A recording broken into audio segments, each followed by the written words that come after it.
Abandoned at the altar, the billionaire never expected his secretary to save him. Hello everyone. Before we begin today's story, I have a small favor to ask. Please hit subscribe and turn on the notification bell so you never miss our channel's new videos. It's quick, free, and the best way to support us in bringing you more dramatic stories. Your support means the world to us. Where are you watching from? Drop your city or country in the comments below. Thank you very much. Now, let's return to the main character. The cathedral smells faintly of polished wood and white lilies, the kind of place where promises are supposed to feel permanent, and Ethan Caldwell stands at the altar with his hands folded just right, shoulders squared the way he learned in boardrooms, the way a man learns when the world expects certainty from him. Sunlight slips through stained glass and lands on the ring box resting in his palm, heavier than it looks, a small circle meant to anchor a future that is already slipping away. The music has stopped. The whispers have started. He checks the clock mounted discreetly near the choir loft, then checks it again, because time has never dared to disobey him before. 5 minutes late becomes 10. 10 becomes a low hum of discomfort that moves through the pews like a breeze. Cameras tilt. Phones glow. Somewhere near the front, his mother's jaw tightens into a line that could cut glass. Ethan breathes in, slow and measured, reminding himself that markets swing and recover, that deals stall and close, that people wait. But this is not a market. This is not a deal. This is supposed to be a beginning. He thinks of the months of planning, the headlines promised, the alliance everyone said would steady the company's stock, the ceremony designed to reassure investors that stability has a face and a ring. The officiant clears his throat and offers a look that asks a question without words. Ethan nods once, almost imperceptibly, buying time he no longer believes in. The doors at the back remain closed. No white dress. No hurried apologies. Just silence stretching thin. His phone vibrates in his jacket pocket, and for a split second hope flares, bright and foolish, until he reads the message and feels the floor tilt beneath him. I can't do this. I'm sorry. The sentence is short, efficient, and final, like a memo that ends a career. A ripple moves through the room as someone notices his expression change, the mask cracking despite years of practice. Ethan straightens anyway, because that is what he does when the ground shifts. He lifts his gaze and meets the eyes of strangers who have come to witness a certainty that no longer exists, and he feels something unfamiliar press against his ribs, not fear, not anger, but the quiet shock of being left in full view of the world. In the third row, almost hidden between family, friends, and donors, Claire Morgan watches without moving, her hands folded in her lap, her posture careful, the way it has been for the 3 years she has spent managing Ethan's schedule, his crises, his silences. She is his executive secretary, the one who remembers the details no one else sees. And in this moment, she sees him not as a billionaire or a headline, but as a man standing alone with a ring he no longer knows what to do with. The officiant whispers again. The cameras inch closer. Ethan closes the ring box, the soft click echoing louder than the organ ever did, and he steps back from the altar as the truth settles, undeniable and public, that the ceremony is over before it ever truly began. The church empties slowly, like a tide pulling back and leaving debris in its wake, and Ethan Caldwell remains standing long after the last echo of footsteps fades, his tailored suit suddenly feeling like a costume he no longer knows how to wear. Outside, late afternoon traffic hums as if nothing has happened, as if a man has not just been abandoned in front of 100 witnesses and a dozen cameras, as if the world has not tilted on its axis. His phone vibrates again and again in his pocket, messages stacking up from board members, legal counsel, public relations, each one dressed in polite concern but sharp with urgency. The wedding was not just a personal moment. It was a signal, a promise of stability that Wall Street had already priced in, and now that promise has evaporated in real time. By the time he steps into the waiting car, his assistant driver glancing at him through the rearview mirror with careful neutrality, Ethan already knows what the morning headlines will say, because he has written similar narratives himself for competitors who stumbled. Billionaire CEO left at the altar. What it means for Caldwell Industries. Confidence falters. Markets react. He leans back against the leather seat and closes his eyes for exactly 3 seconds, the amount of time he allows himself before discipline takes over, and when he opens them again the calculations begin. If the merger collapses, the stock could dip 10% in a week, maybe more if investors sense weakness. The board will demand reassurance. His mother will demand explanations, and the family trust that anchors the company could be challenged if rivals smell blood. This was never about romance, not entirely, but he had believed in the structure of it, the way alliances are built and maintained, the way appearances keep systems running. The car pulls into the long circular drive of his estate, the gates sliding shut behind them with a finality that feels heavier than usual, and inside the house the silence is absolute.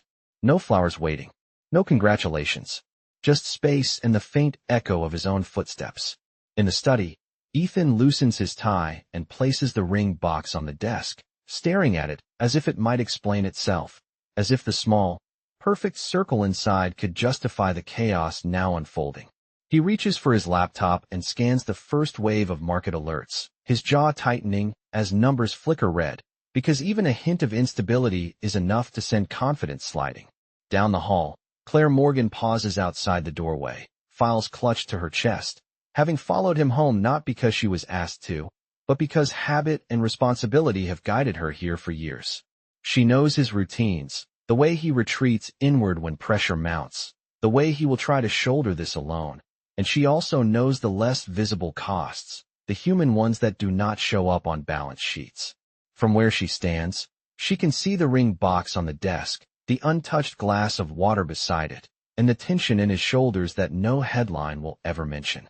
Claire thinks of the emails she has already drafted and deleted, the calls she knows are coming, and the fragile line Ethan now walks between public fallout and private collapse.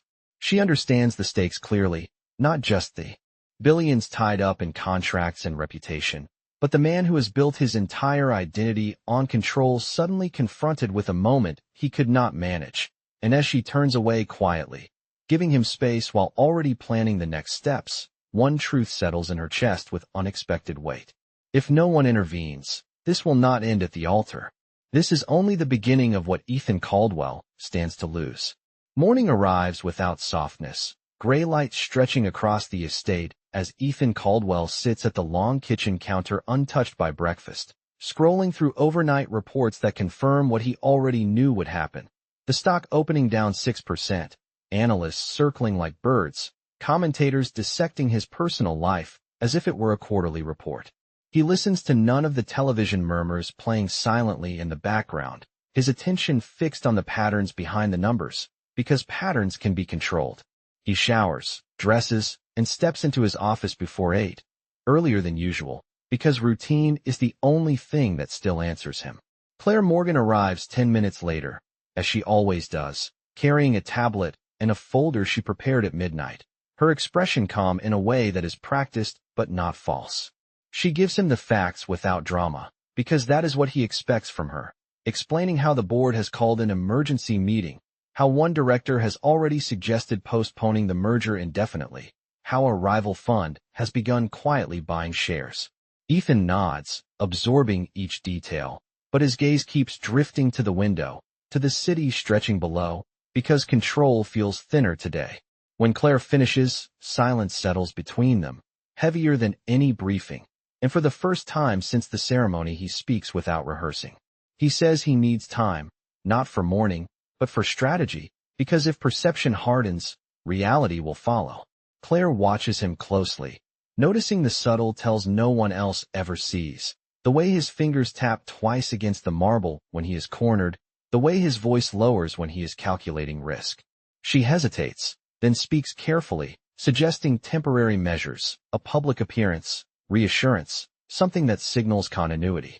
Ethan shakes his head, because gestures will not be enough, not now. He stands and walks to the desk, opening a drawer and pulling out a thin folder marked with legal tabs, one that had been prepared months ago and never expected to be used this way. He turns to her, meeting her eyes fully, and for a moment the billionaire and the secretary disappear, leaving two people suspended in a decision neither planned. He says that the company needs a married Caldwell, not in rumor or promise, but on record, something concrete enough to stabilize the board and quiet investors. And he says it plainly, without softness or apology. Marry me. Just on paper. Claire feels the air leave her lungs, the words landing with the weight of a falling elevator, because she understands immediately what he is asking and what it would mean. A contract. 12 months. Public appearances. A shared last name that would rewrite her life overnight.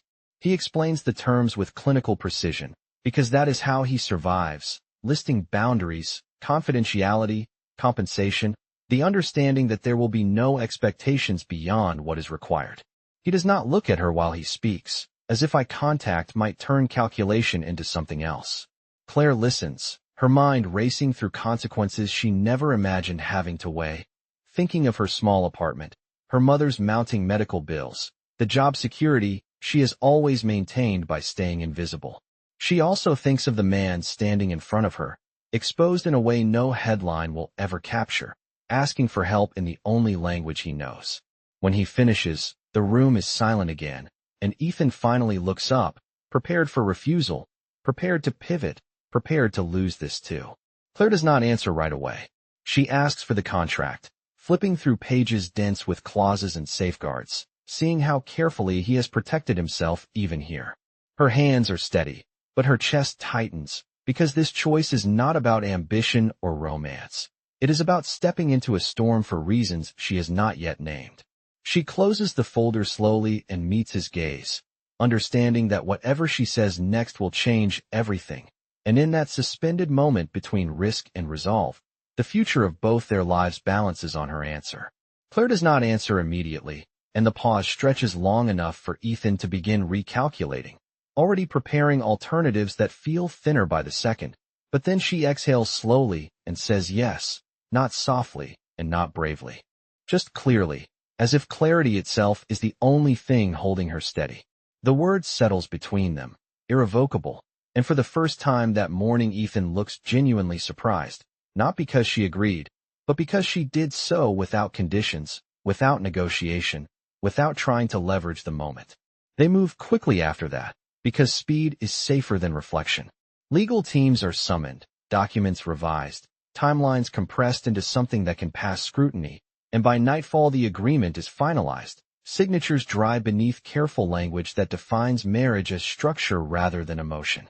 The next day unfolds like a controlled whirlwind, a courthouse ceremony conducted in a private chamber with only witnesses who understand discretion, no flowers, no music, just the efficient turning of pages and the quiet confirmation that two lives have been bound in the eyes of the law. Claire signs her name with a steady hand, then writes Caldwell beneath it, feeling the weight of the ink more than the paper, and Ethan slips the ring onto her finger with a formality that mirrors the contract, precise and contained. When it is done, they step back into separate cars, separate thoughts, married and yet profoundly alone. The estate feels different when Claire arrives that evening with a single suitcase, its halls larger, colder, as if they are assessing her the way boardrooms do, measuring worth. A staff member greets her politely but cautiously, already recalibrating titles and boundaries, and Claire realizes how quickly perception shifts when a name changes. She is shown to a bedroom that looks like a magazine spread, neutral tones and untouched surfaces, beautiful in a way that feels distant, and she sets her suitcase at the foot of the bed, grounding herself with the familiar. Downstairs, Ethan reviews talking points with his public relations director, rehearsing the narrative of resilience and unity, his voice steady as ever. But when the meeting ends and the house quiets, the distance between floors feels more significant than miles. Their first dinner together as husband and wife is brief and polite, a conversation about schedules and expectations, about which events require joint appearances and which can be handled separately, about maintaining the appearance of normalcy.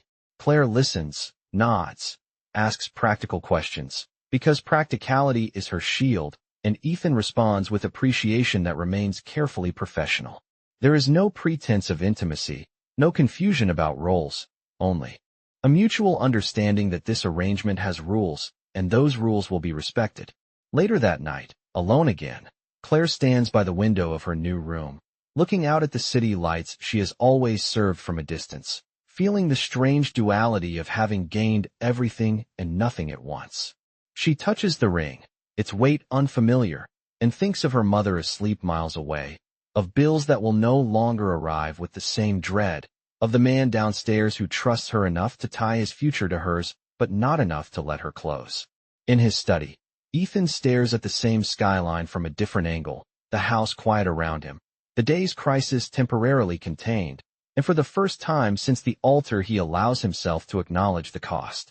The markets will stabilize, the board will be appeased, the headlines will soften, but the solution he chose has introduced an unpredictable variable into his life. A woman who stepped forward when everyone else stepped back, and as he closes the study door and turns off the light, the thought lingers uncomfortably that this controlled decision may demand more from him than he is prepared to give. The gala arrives exactly 1 week later, announced as a routine charitable evening, but understood by everyone in the room as something else entirely, a referendum on stability, credibility, and the woman now standing at Ethan Caldwell's side. The venue glows with controlled elegance, crystal lights reflecting off polished floors, donors and executives moving in practice circles, their smiles warm and their eyes sharp. Claire steps out of the car beside Ethan, her hand resting lightly on his arm the way she practiced, aware of every camera angle, every pause that could be misread. She wears a tailored evening dress chosen for understatement rather than spectacle, something that signals belonging without invitation. And as the doors open, a hush ripples through the entrance before conversation resumes at a carefully moderated volume.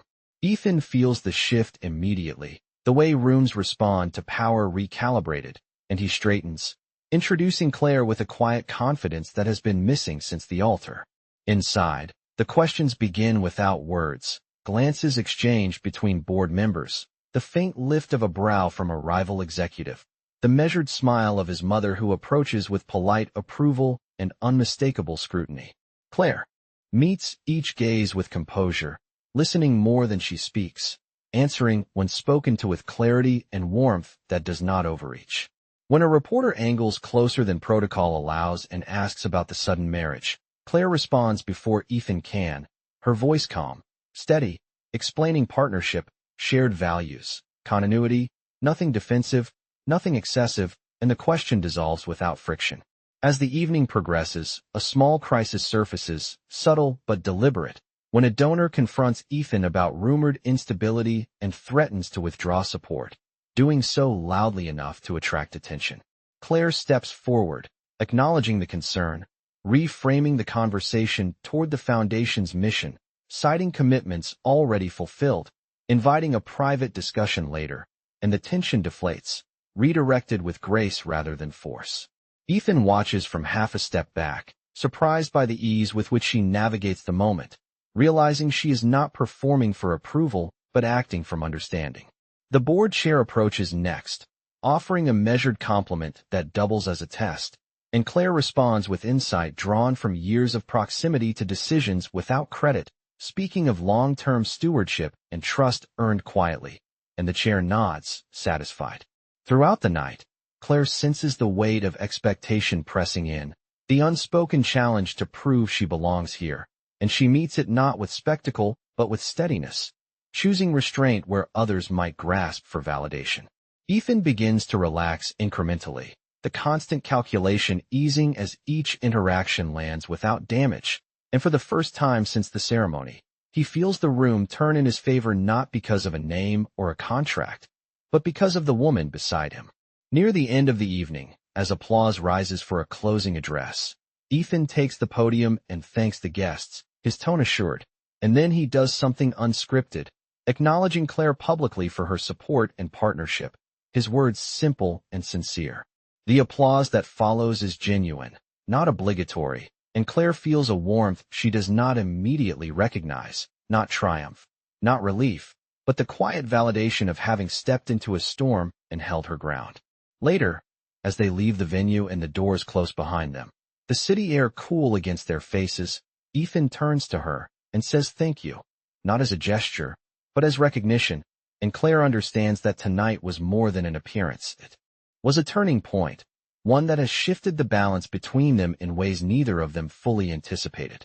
The days after the gala settle into a quieter rhythm, the kind that reveals truths noise can hide, and one late evening Claire finds Ethan on the rooftop terrace, The city spread below like a map of lights and decisions, his jacket folded over a chair, sleeves rolled, posture unguarded in a way she has never seen.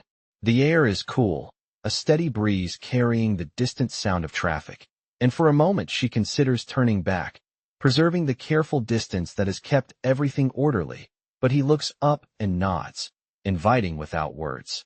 She joins him at the railing, standing close enough to share the view but not the space, both of them listening to the city breathe. Ethan speaks first, not about work, not about markets or boards, but about the quiet after the doors close, how the applause fades and leaves a hollow he never learned how to fill. He says that control has always been his armor, that every decision he makes is designed to prevent surprise, because surprise is where loss lives, and he admits that the altar broke something he thought was unbreakable, not pride, but certainty. Claire listens, hands resting on the cool metal rail, feeling the weight of his words not as confession but as inventory, a man taking stock of damage. She tells him she understands the language of preparation, the way anticipating needs can feel like safety, and she admits that invisibility has been her own protection, that standing beside him now feels like stepping into weather she was never trained to survive. Ethan turns to her then, really looks at her, and says he did not expect her to say yes, that he assumed loyalty would end at the edge of reason, and that her choice unsettled him more than the abandonment did. She negotiates. Ethan exhales, a sound that carries months of held breath, and he says that letting people close has always come with a cost he could not justify, that the farther he climbed the fewer people stayed for the view, without wanting something from it. He admits that marriage, even this version, terrifies him because it creates a point of leverage he cannot hedge against, and Claire responds without judgment, telling him fear is not a flaw, it is information, and that running from it only sharpens the edges. They stand there as the city shifts below, lights flickering, helicopters tracing slow arcs, the night deepening around them, and the silence between them changes, no longer empty but attentive. Ethan thanks her again, then stops himself, correcting the impulse to reduce everything to gratitude, and instead asks how she is holding up, the question simple and rare. Claire considers the truth, saying she is learning how to be seen without performing, how to carry a name that opens doors she never intended to walk through, and how strange it feels to be trusted publicly while still unknown privately. Ethan nods, absorbing the symmetry, and says he does not know how to be anything but deliberate, that spontaneity feels like risk without return, and Claire smiles faintly, suggesting that not every return can be measured. The breeze cools further, and he offers her his jacket without ceremony, an instinctive gesture that surprises them both, and she accepts, the fabric warm from his shoulders. There is no promise made, no line crossed, just a shared understanding settling into place, that beneath the structure they built to survive a crisis, something human has begun to take shape, tentative and real, and as they turn back toward the stairs together, the distance between them feels smaller, not because it has vanished, but because they have chosen to acknowledge it. The shift comes quietly at first, the way real damage often does, with a message forwarded to Claire late in the afternoon from the legal department marked urgent but written in careful language, informing her that a confidentiality breach has been alleged and that a meeting has been scheduled with external counsel. She reads it twice, then a third time, feeling the earlier calm unravel, because she understands immediately what is happening and who stands to benefit. By the time Ethan arrives home that evening, she has already been called into a private office downtown where a familiar face waits, the former bride who never walked down the aisle, her smile composed, her tone reasonable, her intent precise. She speaks of reputational risk, of narratives that could spiral, of how quickly goodwill can be reversed when a marriage is revealed as transactional, and she slides a document across the table, a non-disclosure agreement reinforced with penalties that would dismantle Claire's future piece by piece. The implication is clear without being spoken. Sign, step away quietly, let the story resolve itself without scrutiny, and everyone will be spared further embarrassment. Claire feels the weight of the choice immediately, the instinct to protect Ethan rising even as she recognizes the trap, because the allegation is not that she spoke, but that she could, and the threat alone is enough to cast doubt. She asks for time, buys hours with politeness, and leaves with the document folded in her bag like a warning. At home, Ethan senses the difference before she speaks, the tension in her shoulders, the way she pauses at the doorway, as if measuring distance again. He asks what is wrong, and she hesitates, knowing that the wrong answer could ignite the very fire she is trying to contain.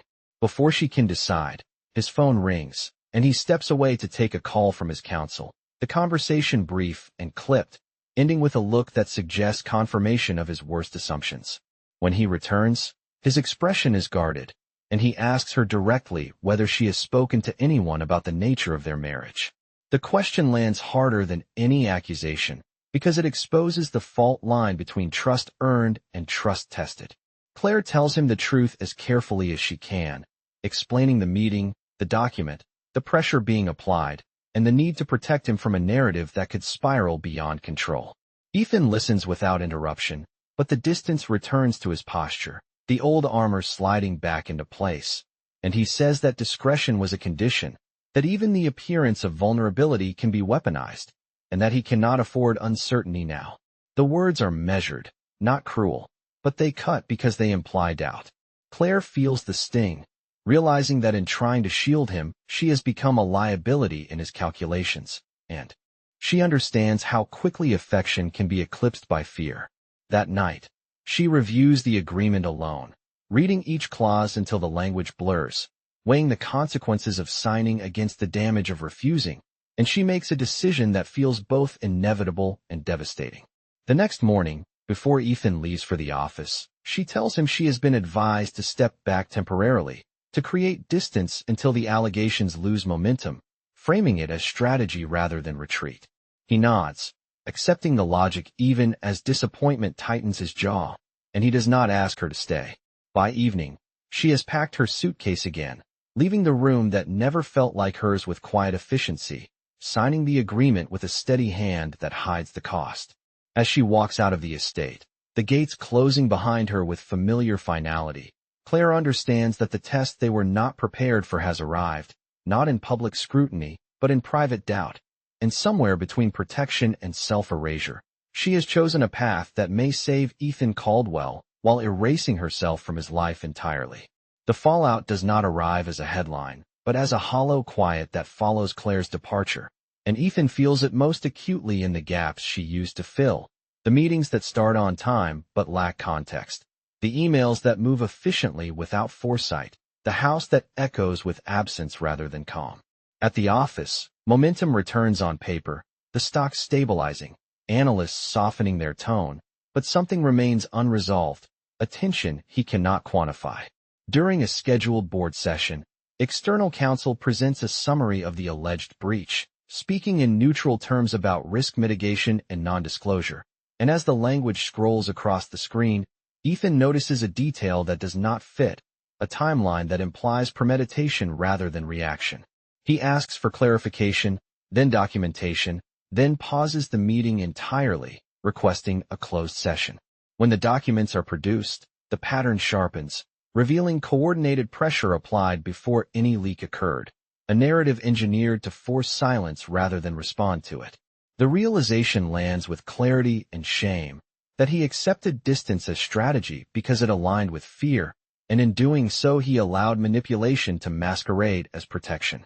He ends the session abruptly and instructs counsel to prepare for a full disclosure hearing, not a settlement, setting in motion a public reckoning he once would have avoided.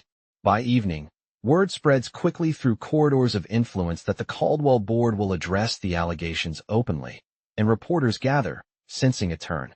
At the hearing, held in a neutral auditorium designed for transparency, Ethan takes the floor and states plainly that the marriage was contractual, that the arrangement was entered into under duress of public scrutiny, and that no confidential information was ever disclosed by Claire Morgan. He introduces evidence of coercion, the timed communications, the financial incentives offered to silence her, and as murmurs ripple through the audience, he does something unexpected, inviting Claire to speak. She arrives composed, carrying only a folder and her resolve, the room recalibrating as she steps into view. Claire does not dramatize her experience. She outlines it, methodical and clear, explaining the pressure, the agreement she signed to protect someone else, and the cost of choosing restraint over self-defense. She states that she never intended to be a shield, only a partner in stability, and that silence was never consent, only strategy imposed by imbalance. The former bride's counsel objects, then falters as documents surface, timelines align, and the narrative collapses under its own weight. The hearing concludes without spectacle, but with consequence, the allegations dismissed, the coercive actions condemned, and Claire's name cleared publicly. Outside, cameras flash, questions fly, and Ethan steps beside Claire without prompting, not as a calculated image but as acknowledgement. He addresses the press briefly, saying that leadership requires accountability beyond profit, that trust is built by action, and that he failed to recognize loyalty when it cost him nothing and feared it when it demanded courage. Later, away from the noise, Ethan asks Claire to walk with him through a quiet courtyard, apologizing without defense, admitting that he mistook control for safety and allowed fear to override integrity. He tells her that the contract no longer serves its purpose, that he will dissolve it immediately if she wishes, no conditions, no expectations.